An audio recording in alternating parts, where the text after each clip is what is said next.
దత్త జయంతి మనకి ఈ మార్గశీర్ష మాసంలో, మాఘమాసంలో, మాఘ పౌర్ణమి రోజున మనకి దత్త జయంతి జరుపుకుంటాం. మనందరికీ తెలుసు శ్రీపాద వల్లభులు మొదటి అవతారం అయితే, రెండో అవతారమైనటువంటి నృసింహ సరస్వతి స్వాముల వారు దత్తాత్రేయులు వారు అవతారం. మరి ఆయన నృసింహ సరస్వతి స్వాముల వారు ఈ మాఘ పౌర్ణమి రోజున మనం గాణగాపురంలో దత్త జయంతిగా జరుపుకుంటాం. మనకి గాణగాపురం అనగానే దత్తాత్రేయ స్వాముల వారి యొక్క శ్రీపాద వల్లభల అవతారము ఎప్పుడూ కూడా 24 గంటలు అక్కడ స్వామివారు నేను ఉంటానని చెప్పాడు. అందువలన అక్కడ మనకి భీమా అమరజా నది సంగమంలో మనకి స్వాముల వారు అక్కడ ఏం చేసేవారండి, రోజు నరసింహ సరస్వతి స్వాముల వారు స్నానం చేసేవారు. ఆ సంగమంలోనే మనకి గురుచరిత్ర పారాయణ చేసేటటువంటి ప్లేస్ ఉంది. అక్కడ ఔదుంబర వృక్షం ఉంటుంది, అంటే మేడి చెట్టు ఉంటుంది. ఆ మేడి చెట్టుని ఆవహించి 64 యోగిని మాతలు, ఆ తర్వాత యోగిని గణాలే కాకుండా నృసింహ సరస్వతి స్వాముల వారు దాన్ని ఆవహించుంటారు. మరి అక్కడే అక్కడే సంగమేశ్వర స్వామి వారి దేవాలయము, అలాగే ప్రక్కనే అఖిలాండేశ్వరి అమ్మవారి దేవాలయము కూడా ఆ సంగమంలో ఉంటుందన్నమాట. అక్కడ స్నానం చేసినటువంటి గురుదేవులు నృసింహ సరస్వతి స్వాముల వారు మరి అలా వెళ్తూ అక్కడ మఠం ఉంటుంది, అక్కడ విశ్రాంతి ఘట్ట అని ఉంటుంది, విశ్రాంతి ఘట్టం అక్కడ పడుకొని ఈ అష్టతీర్థాలలో స్నానం చేస్తారు అంతా కూడా భక్తులు.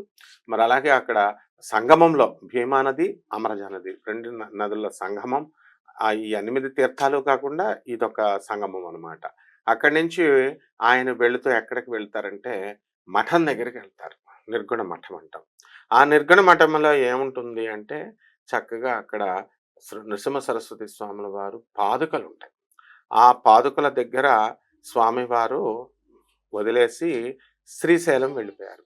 అంతర్ధానమయ్యారు, అవతారం చాలించారనమాట. అప్పుడు ఆయన ఏమంటారు, నేను ఈ నిర్గుణ పాదుకల్లో ఉంటాను అన్నారు.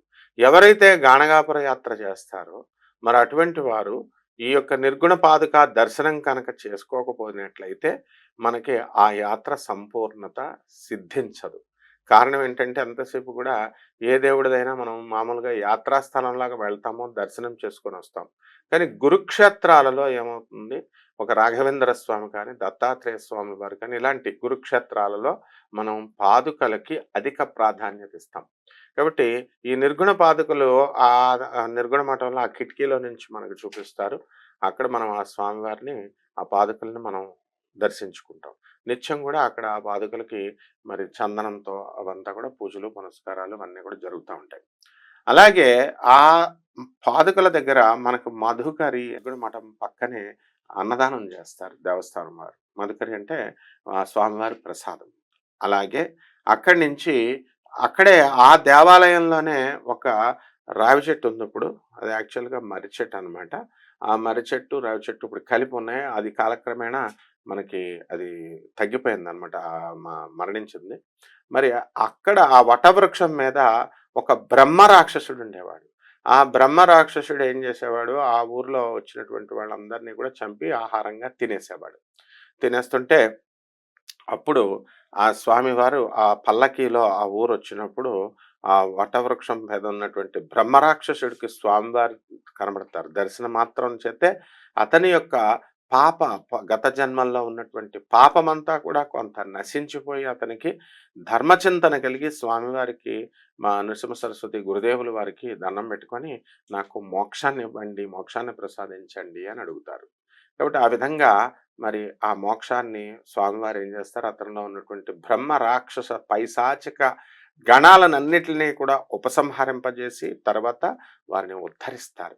ఈ విధంగా నృసింహ సరస్వతి స్వాముల వారు అనేకమైనటువంటి లీలలు మనకి గాణగాపుర క్షేత్రంలో చేశారు. అలాగే ఒక బర్రె బర్రె పాలుని గొడ్డుపోయినటువంటి ఒక బర్రె ఉంటుంది, గేదె. ఆ గేదెని ఏం చేశారంటే వృద్ధాప్యానికి వచ్చేసింది కాబట్టి ఇది పనికిరాదని చెప్పేసి పాలు ఇవ్వదని ఆ యజమానులు యాయవారం అంటే భిక్షాటన చేసుకొని బతుకుతూ ఉంటారు బ్రాహ్మణ దంపతులు. అప్పుడు ఆ గేదెని అక్కడికి పంపిస్తారనమాట. రోజు కూలి పనికి పంపించి ఆ వచ్చినటువంటి కూలి డబ్బులతో ఈ జీవనాన్ని సాగిస్తూ ఉంటారు ఈ వృద్ధ దంపతులు. వారిపైన నృసింహ సరస్వతి గురుదేవుల వారికి కరుణ కలుగుతుంది. అందువలన ఆ రోజున భిక్షాటనకని వాళ్ళ ఇంటికి వెళ్తారు. వాళ్ళ ఇంటికి వెళితే అక్కడ ఆమె భిక్షాటన మా భర్త లేడండి కూర్చోండి అని చెప్పి ఆమె బయటికి వెళ్ళారనంటే, "అమ్మ నాకు ఆలస్యం అవుతుంది. ఆ బర్రె ఉంది కదమ్మా! ఆ బర్రె పాలివ్వండి" అని అడుగుతారు. బర్రె పాలిమ్మంటే ఏమంటుందామె, "అది ముసలి బర్రె అండి. పాలివ్వదా" అంటే, "ఎందుకమ్మా అబద్ధం చెప్తున్నావు" అని చెబితే, అప్పుడు ఆయనేం జేస్తారు, "పద పితుకు నా కళ్ళ ముందు" అని చెప్పి వెళ్ళి అక్కడ పితుకుతుంటే, విచిత్రం ఏమిటంటే గురుదేవుల యొక్క కరుణా కటాక్షం వల్ల ఆ వట్టిపోయినటువంటి ఆ వృద్ధ బర్రె పాలిస్తుంది. అది గురుదేవుల యొక్క మహిమ. అలాగే మరొకళ్ళని ఆ గాణగాపుర క్షేత్రంలో మరి తినడానికి కూడా తిండి లేక ఆయవారం భిక్షాటన చేసుకొని బ్రతుకుతున్నటువంటి ఒక వృద్ధ దంపతులున్నారు. వాళ్ళ ఇంట్లో ఒక తుమ్మ చెట్టు ఉంటుంది. తుమ్మ గింజలను కాస్తుంది. ఎప్పుడైతే వాళ్ళకి ఊర్లో భిక్షాటన దొరకదో అప్పుడు ఈ తుమ్మ గింజల్ని త్రుంచుకొని, వండుకొని కాలక్షేపం చేస్తూ ఉండేవారు. ఒక రోజున గురుదేవులైనటువంటి నృసింహ సరస్వతి స్వాముల వారికి ఆ దంపతుల పైన ప్రేమ కలిగింది. అక్కడికి వెళ్లారాయన. వాళ్ళ ఇంటిని వాళ్ళని ఉద్ధరించడానికి. వెళ్లి కొంచెంసేపు కూర్చుంటే భర్త బయటికి వెళ్ళాడండి. భిక్షాటనకి వెళ్ళాడు. వచ్చిన తర్వాత గింజలొచ్చిన తర్వాత వండుతానంటే, ఈ లోపల ఆ బ్రాహ్మడొచ్చినా గింజలు లేవు. ధాన్యం ఎవరు ఇవ్వల. అప్పుడు గురుదేవులు ఏం చేస్తారంటే, ఆహ్, వాళ్ళ ఇంట్లో ఉన్నటువంటి ఆ తుమ్మ పాదు గింజలతో వండి పెడతది. వండి పెడితే ఆ భోజనం చేస్తారు గురుదేవులు. చేసి వెళ్ళిపోయేటప్పుడు ఏం చేస్తారు, ఆ తుమ్మ పాదుని ఇలా పీకేస్తారు. పీకేసి కొంచెంసేపు విశ్రాంతి తీసుకున్న తర్వాత దాన్ని బయట ఇలా పడేసి వెళ్ళిపోతుంటే ఆమంటుంది, ఈయనేం గురువండి, ఈయన మనకి తిండి పెట్టేటటువంటి ఆ తుమ్మ పాదుని పీకేశారు. మనం తిండి పెడితే మనకి ద్రోహం చేయడం తప్పు గదా! అతను పీకేసి మనకి నోటి దగ్గర తిండిని పీకేశారంటే, ఆమె భర్త మాత్రం మహాభక్తుడు. ఆయనేమంటాడు, "అలా కాదు, గురుదేవులకి సంకల్పం అనేకమైనటువంటిది ఉన్నాయి. ఏదో సంకల్పం ఉంది" అనంటే, "లేదు ముందు మీరుగా ఆ మొక్కను వెయ్యండి" అంటే, ఆ మొక్కను మళ్ళీ పీకేసినటువంటి ఆ మొక్కను వేయడానికి వీళ్ళు గుణపంతో తవ్వుతుంటే లంకె బిందె దొరుకుతుంది. దాని నిండా బంగారపు కాసులుంటాయి. ఆశ్చర్యపోయినటువంటి అతను ఆ దంపతులు తీసుకెళ్ళి గురుదేవులైనటువంటి నరసింహ సరస్వతి స్వాముల వారికిస్తే, వారేమంటారు, "ఇది ఎవరికీ చెప్పకండి. మరి గవర్నమెంట్ తీసేసుకుంటది." అప్పుడు కూడా సేమ్ రూల్. కాబట్టి మీరు ఎవరికీ చెప్పకుండా మీరు అది మీదే. అది ఇప్పించడానికే నేనొచ్చానని చెప్తారు. ఈ విధంగా అప్పటినుంచి వాళ్ళు ధనవంతులయ్యారు. అనేకమైనటువంటి లీలలు. చనిపోయినటువంటి వాళ్ళని బ్రతికించారు గురుదేవులు. మరి అలాగే ఒక నమ్మినటువంటి రైతునికి మిగతా వాళ్ళందరికీ కూడా ఆ 10 ఎకరాల రైతుని కరుణించి మరి రాబోయేటటువంటి తుఫాన్ని గ్రహించి క్షామంతో ఆ ఏరియా అంతా కూడా పాడైపోతున్నటువంటి దాన్ని ఆ పంటల్ని కట్ చేసేయమంటాడు. సగం పండిన పంటని కట్ చేసేస్తాడు ఆ రైతు. అప్పుడు ఏమవుతుంది, మిగతా వాళ్ళందరూ కూడా పంటలు మంచిగా పండుతాయి. ఈ లోపల కట్ చేసేసిన వెంటనే వర్షాలొస్తాయి. వర్షాలొచ్చి మొత్తం అందరి పంటలు కూడా కుళ్ళిపోయినాయి 10 రోజులు నీళ్లుండడం వల్ల. ఇతను కట్ చేసేసాడు కాబట్టి మళ్ళీ మా ఆ తుఫాన్ అయిపోయిన తర్వాత ఆ నీరు ఎండిపోయిన తర్వాత మొలకలొచ్చినియి. ఆ మొలకలొచ్చినటువంటి ధాన్యం విరగబాసేసింది.